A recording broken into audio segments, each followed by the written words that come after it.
never thought that I would have the opportunity one day to interview one of my biggest teenage crush. You do not know, Joséphine is a big deal in France. Okay, perfect. So let's start, right?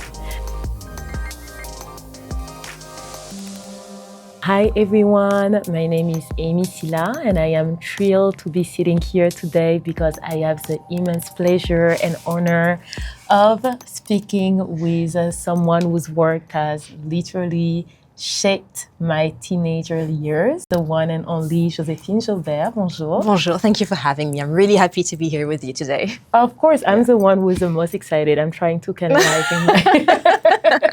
But yes, thank you so much for coming. As a heads up, I want to warn the audience that we might put them into a test today with a thick French accent because I am not an actress, so I do not have the impressive skills of mastering accent.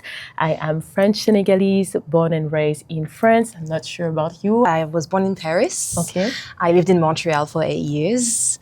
And I'm also, my family is from, on my mother's side, from Martinique. Okay. Yeah, one of the French islands. So 8 years in Montreal. In Montreal. And I'm wondering, did you get the French Québécois accent there or not really? I did. I was so terrified of moving to another country. Okay. I was like, will I ever get some friends, you know? And I tried. So I moved just before summer, and like the whole summer I practiced my French Canadian accent because I didn't want to sound too French. Okay. So of course people from Quebec would hear my French accent, but if I show you videos of me speaking with a French Canadian accent, you would be like, "Oh, great!" Wow, yeah, yes, that's impressive. Yeah. And so, how was it from Quebec to then move back to France and having your first role requiring, I guess, a Parisian French accent? Did you have to adapt it back? Was it hard or how was it? It was quite easy. Quite easy? Yeah, yes. Okay. I struggled a little bit to book some roles in Montreal because of my French accent, because they could hear it. And I don't know how it is right now, but back at the time, it was an issue. They were like, oh, she's good, but we can still hear her French accent. And because the role wasn't written for a French person, it was a problem. See. And I decided at the age of 20 to move back to France. Okay. I was like, I'm pretty sure I'm going to have the right accent there. So, and it was the best decision of my life because I moved back in 2005, December, and I booked my first job in March 2006. Wow. Yeah. So really quick, huh? Yeah, really quick. You booking this role was a blessing for the millennial teenagers like me.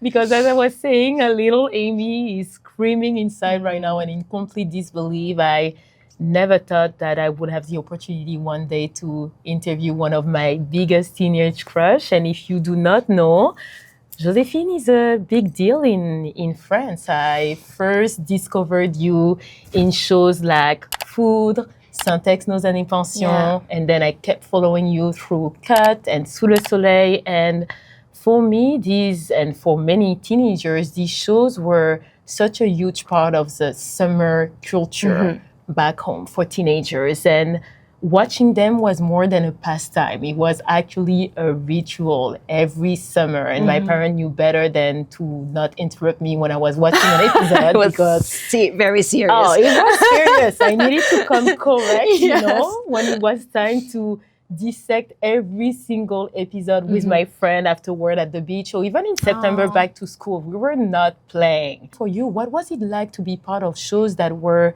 so loved and even iconic for a generation? To be honest, I had no idea it was this iconic until quite like a few years ago. I was just, I don't know, we were just so young. Like I was 20 years old. I was just kind of starting in this industry. Okay. So we were just having the best time ever on set, filming in New Caledonia with the crew, and we became friends with the cast. So I had no idea of the impact it would have on teenagers and on people. And it's just year after talking to people, like you, for example, and all the feedbacks make me realize, oh my God, we were doing something important. It was 19 years ago. Yes. People still talk to me about this show, and it's the biggest reward for me. Is there any other particular instance when you got recognized for the first time and you got a testimonial that made you realize that you're doing it for something really important? We met before, so we had a conversation. Yes. What you told me, the fact that I was a mixed race, like a black young woman on screen playing just a normal character. I've had people telling me that it was really important for them because I think it has changed now, but like 20 years ago, you wouldn't see a lot of black actors on screen playing normal characters. Exactly. You know, the fact that they were black or mixed race wasn't like the topic of the story, you know? There was just like normal people having normal feelings and going through difficult times just as a human being. Exactly. And what is interesting here is that you just use the term normal because now it's quote unquote normalized. But back then it wasn't the case. What made this show so special wasn't just the storytelling and the entertainment. It was actually the fact that they broke new ground in terms of representation. What was it like for you, even if you were saying that back then you did not realize, now that you're having this conversation and realizing that you were playing a characters that have so many different intersectionalities, what does it represent for you? Like, what is it like? I'm really proud of it. Yeah. It means a lot. Yes. Yes, it does. But it's true, I wasn't thinking about it at the time because for me, how can I say it? My mom is black, my father is white, but I had the chance to never experience racism in my life. Recently with my mom, like 2 or 3 years ago, we were on vacation and it was the first time I heard something like a racist comment that was said to my mother. And I was like, it was 3 years ago. So I spent my whole life, like I never experienced it. And I remember I cried, like I was shaking. I was like, did I really just hear what I heard? And because it was directed to my mother, it was very difficult. You know when someone says something to you, you can handle it. But when someone says something to someone you love, it's like it's another level. Your mom being a black woman, I want to assume, but I don't want to make the generality of it, you know. Sometimes as a black woman, what you experience in terms of discrimination and unconscious biases and racism, you will keep it for you. Yes. To preserve and protect you. Yeah. So maybe she did experience it before, but did not want you to witness it. No. Right? She was protecting you. She shared her stories with me, but I was like much older. As a kid, and I had no idea. She didn't want you to navigate No, that. because you're so innocent when you're a child. You have no idea, like, racism, what is it? You learn it when you grow up, unfortunately. We do. So at the time, I had no idea. I was just being like Amel and Alice, and I was just playing a character who was in love, who had dreams. Right. But today, when I think about it, I'm like, wow. Now realize that it was huge, and I'm so proud of it. And I've had the chance to play characters throughout my whole career that was just normal women. Yes. I would love to talk about the transition now because you did have an impressive career in France and then you decided to take that leap and that bold move to transition to English-speaking project, you know? So I would love to know what was that transition like for you because there are not a lot of French-speaking people who would actually take that risk. It's always been a dream. I was obsessed with the American movies and UK, like everything, like every English speaking project. I mean, I was Titanic, for example, like a lot of little girls in the world. I was in love with Leonardo DiCaprio, and I remember I had all the posters like in the bedroom, and I would listen to the soundtrack and cry because I remember I started writing This is embarrassing. I was young, okay? I was 12 years old. I started writing a script for me to play with Leonardo DiCaprio when I would be older. Okay. Manifestation. Yeah, maybe one day. Maybe it's still somewhere in the universe. I don't know. Speak it out loud. Yes, if you hear us. So yeah, it has always been a dream for me to work in English. When I got my first job for Death in Paradise, I couldn't even believe it. The thing is, I auditioned a few years before Okay.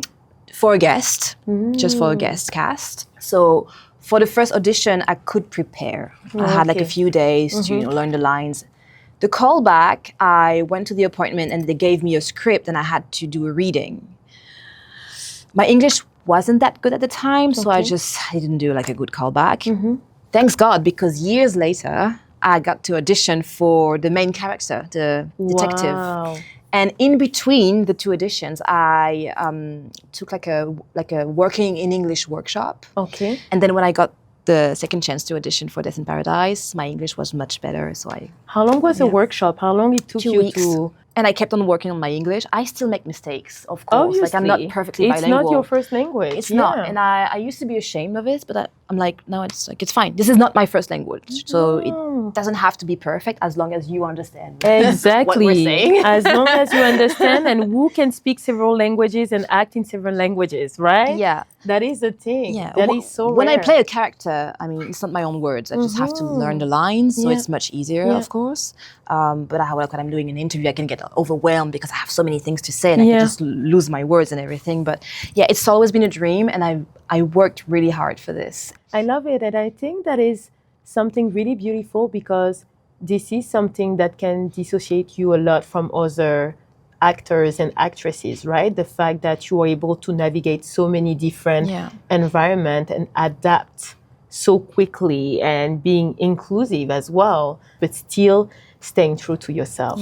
Yeah, but I'm glad you made that realization and you made that bold move for yourself because it's working out, you know, and now you started working in this exciting new series, Saint-Pierre, where it looks like now you really find your niche in playing in law enforcement and talking about representation and how it is so rare to see Black women in this type of role, according to me, or maybe I don't know, but I haven't seen a lot of Black women who are detective or in law enforcement. How does it feel for you to play this type of role, and what do you think the audience or even like marginalized communities are thinking when they're seeing you in this role? First of all, now, you know, when you start as an actor, you do everything you can do. Like you have an audition, you get the job, you do it. Now I have the chance to pick very wisely every character I'm playing. And Arch is one of them, and I love her so much. I'm obsessed with her. Like I'm in love with her. No, I'm so proud because she's Black, but who cares? She's brave, she's smart, she's badass. She has a sarcasm as well that I love. Yes, sarcasm. Me too. Yeah, when I read the script, I was like, okay, this is my girl. Love it. I want to be her. I really hope that women from all around the world, it doesn't matter whether you're Asian, Black, will just take her as a role model. This character, she is who she is. She's just a wonderful human being. I don't even think that people will be like, oh, by the way, she's Black. Because she's so natural. Because she's so natural. You don't dissociate it. No. And we never talk about this. It's not a thing. She's just who she is, and she's an amazing person. And that's how it should be. That's how it should be. Yeah. But I have faith. I think things are changing. Slow pace, but I want to stay positive. It's changing. I agree. Yeah. It is. Yeah. It's beautiful to see, you know. So I'm really excited for you in this new role, and make sure to watch Saint-Pierre on CBC Gem because this is such a great show. I had the opportunity to watch an episode or two, I'm not going to lie. Okay. So that's why I know about your character. Yeah. I love her. You're going to love it. And thank you so much for your time. Thank you for having me, and I'm so happy I had met you. Thank you so much. You're amazing. Thank you. Thank you. Thank you so much. Bon, merci. Merci beaucoup. A little French touch for the end.